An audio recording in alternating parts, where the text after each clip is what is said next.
इस वीडियो में मैं आपको बताने वाला हूँ कि आपको आपके पैसे कैसे इन्वेस्ट करना है, चाहे वो 100 रुपए भी क्यों ना हो। उससे पहले इन्वेस्ट करना कोई ऑप्शन नहीं है, यू हैव टू डू। नहीं तो अगर आप पैसे अपने पास रखेंगे तो उसकी वैल्यू डाउन चली जाएगी।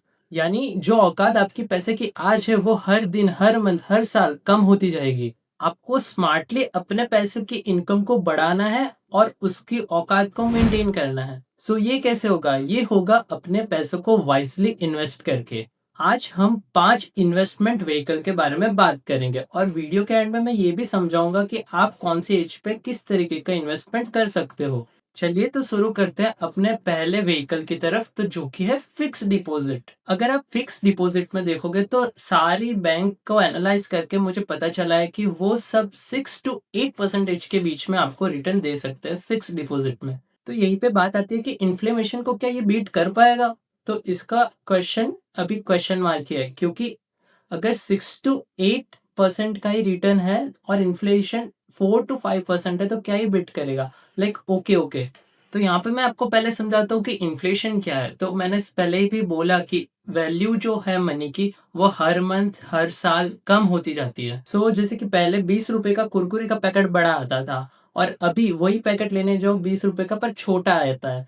तो मतलब ये हुई आपकी वैल्यू। पहले वही पैसे में ज्यादा वैल्यू मिलती थी, अब वही पैसे में कम वैल्यू मिल रही है। अनदर एग्जांपल लेते हैं कि हर साल हर चीज की वैल्यू बढ़ती है, यानी उसके मनी भी हाइक होता है। जैसे कि आज मैंने किस चीज को 1,000 रुपए में खरीदा है तो वही चीज मुझे 1 साल के बाद 1,000 में नहीं मिलने वाली। और वैल्यू क्यों बढ़ती है, मनी क्यों बढ़ते हैं? क्योंकि इसकी एक चीज है, क्योंकि जब भी डिमांड बढ़ने वाली है तब रेट में हाइक आने ही वाला है। तो जिस चीज की डिमांड बढ़ेगी, जैसे कि गोल्ड की अभी डिमांड बढ़ रही है, वैसे उसको ज्यादा महंगा होता जा रहा है। यहाँ पे मैं बात करता हूँ, अगर इन्फ्लेमेशन की जो रेट है वो 5 to 6% है, अगर यहाँ पे मैंने एवरेज 5% मान लिया तो आपके मनी के हर साल 5% इन्फ्लेमेशन हो रहा है। अगर आप उसको फिक्स डिपॉजिट में रखोगे तो एवरेज फिक्स डिपॉजिट में 7% मिलेगा।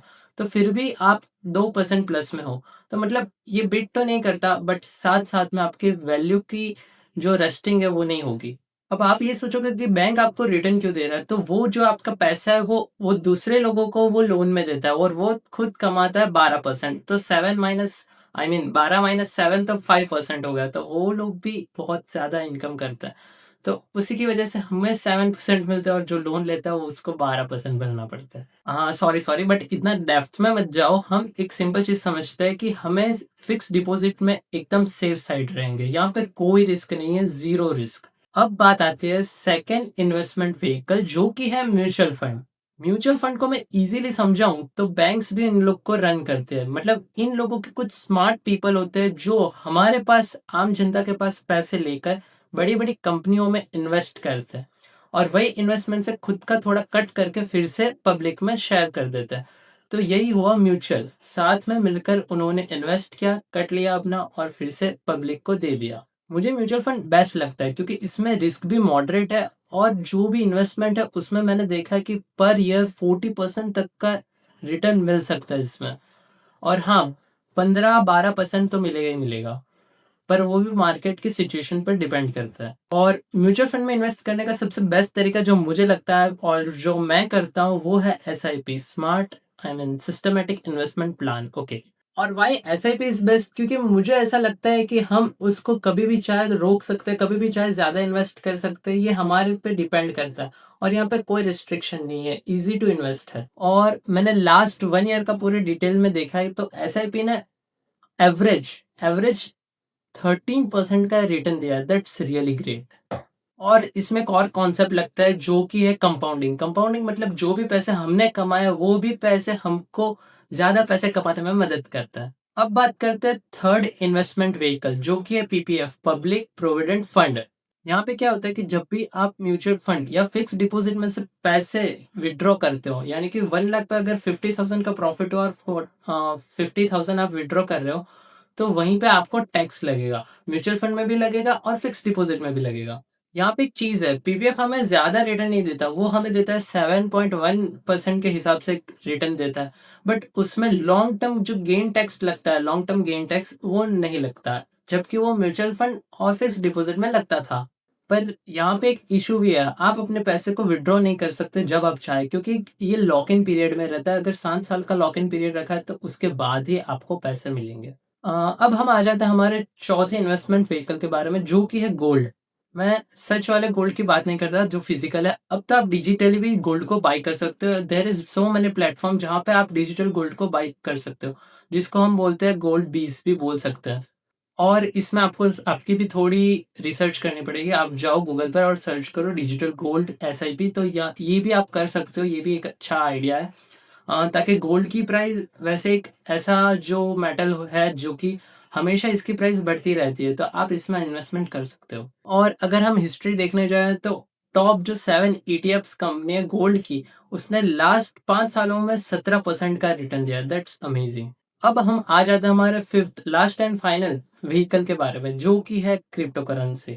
क्रिप्टो, अरे भाई ये तो बैन है इंडिया में। अरे ऐसा कुछ नहीं है, एथिकल तरीके से भी करा जा सकता है। पर मैं एक चीज़ बताता हूँ कि आपको भी कभी भी अपना पैसा ऐसी जगह पे नहीं डालना चाहिए कि जहाँ पे आपको समझ में ना आए कि मैं पैसा कहाँ पे इन्वेस्ट कर रहा हूँ। तो ऐसी जगह पे आपको जो जिनको भी नॉलेज नहीं है उनको अवॉइड करना चाहिए। पर कुछ करेंसी ऐसी है जैसे कि बिटकॉइन हो गई, इथेरियम हो गई और उसके बाद सोलार नाम की कंपनी है। इसमें भी आप इन्वेस्ट कर सकते हो। यहाँ पे रिस्क थोड़ा हाई है, बट इन लोगों ने जो लास्ट ईयर्स का स्टडी देखा जाए तो एक-एक साल के अंदर 100-100% रिटर्न दिया। और जो ये सोलार नाम का मैं कॉइन बता रहा हूँ, उसने तो 4000% का रिटर्न दिया भाई। मतलब यहाँ पे आपको स्टेबली 15% का रिटर्न मिलेगा ही मिलेगा। ये मैं नहीं बोल रहा हूँ, ये मार्केट प्रेडिक्शन बोल रही है। मैंने भी जो स्टडी को एनालाइज़ किया है, उस चीज़ में मुझे भी यही पता चला है और इट्स शॉकिंग। पर पैसों को हमेशा डाइवर्सिफ़ाई करना है, कोई भी पूरा पैसा कहीं पे भी एक जगह पर नहीं डालना है आपको। ये चीज़ सबसे ध्यान में रखने की बात है। अगर 100% आपके पास मनी है तो उसको 25, 25, 25 करके डाल सकते हो। एक ही जगह पे सारा पैसा नहीं डालना है। अब हम स्टडीज़ के बेसिस पे देखेंगे आपके एज ग्रुप के हिसाब से आपको कितना पैसा इन्वेस्ट करना चाहिए। अगर आप 25 साल से कम एज के हो, तो आपको इन्वेस्टमेंट में एफडी में 10% डालना चाहिए, म्यूचुअल फंड में 50% डालना चाहिए, पीपीएफ में 10%, गोल्ड में 10% और बिटकॉइन में 20%। This is the real way to invest your money. Diversifying ठीक तरीके से किया हुआ है। और अगर जो ये क्राइटेरिया जो एज ग्रुप है 25 टू 35 के बीच में जो अर्ली करियर्स बिल्ड कर रहे हैं, उनको एफडी में डालना चाहिए 20%, म्यूचुअल फंड में 40%, पीपीएफ में 20%, गोल्ड में 10% और बिटकॉइन में भी 10%। जिस तरीके से एज बढ़ती है, आपकी रिस्पॉन्सिबिलिटी बढ़ती है, उस हिसाब से आपको रिस्क कम लेना है। यंग एज में रिस्क ले सकते हो, बट जैसे-जैसे एज बढ़ती है आपको रिस्क कम लेना चाहिए। और 35 टू 50 ईयर की एज ग्रुप है, तो आपको इन्वेस्टमेंट अगर मिड करियर में हो तो एफडी में 30%, म्यूचुअल फंड में 30%, पीपीएफ में 30%, गोल्ड में 5% और बिटकॉइन में 5%। और लेट्स से आप अपने नियर रिटायरमेंट हो, एज ग्रुप 50 के प्लस हो, तो एफडी में 50%, म्यूचुअल फंड में 20%, पीपीएफ में 20%, गोल्ड में 5% और बिटकॉइन में 5% डाल सकते। यहाँ पे मैंने पूरा आपको समझा दिया है कि एज वाइज आपको कैसे इन्वेस्टमेंट करना है और कहाँ-कहाँ आपको किस तरीके से डाइवर्सिफ़ाई में अपने मनी को इन्वेस्टमेंट करना है। और यहाँ पे मैं आपके सामने एक एग्ज़ाम्पल भी लेके आया हूँ। अगर आप 5000 को इन्वेस्ट करना चाहते हो पर मंथ, तो उसके हिसाब से मैंने ब्रेकडाउन भी कर दिया है, तो आप वीडियो को पॉज़ करके देख भी सकते हो। अपने आप को और ज़्यादा फाइनेंशियली स्टेबल और सिक्योर करना चाहते हो तो हमारे चैनल को सब्सक्राइब करो और वीडियो को लाइक करके कमेंट करना। और हाँ, अगर इस वीडियो को देख रहे हो तो अपने मम्मी-पापा और अपने फ्रेंड्स के साथ और अपनी एज ग्रुप के साथ, क्योंकि हम जिस एरा में जी रहे हैं उसके लिए इन्वेस्टमेंट बहुत ज़रूरी है। Thank you so much for watching.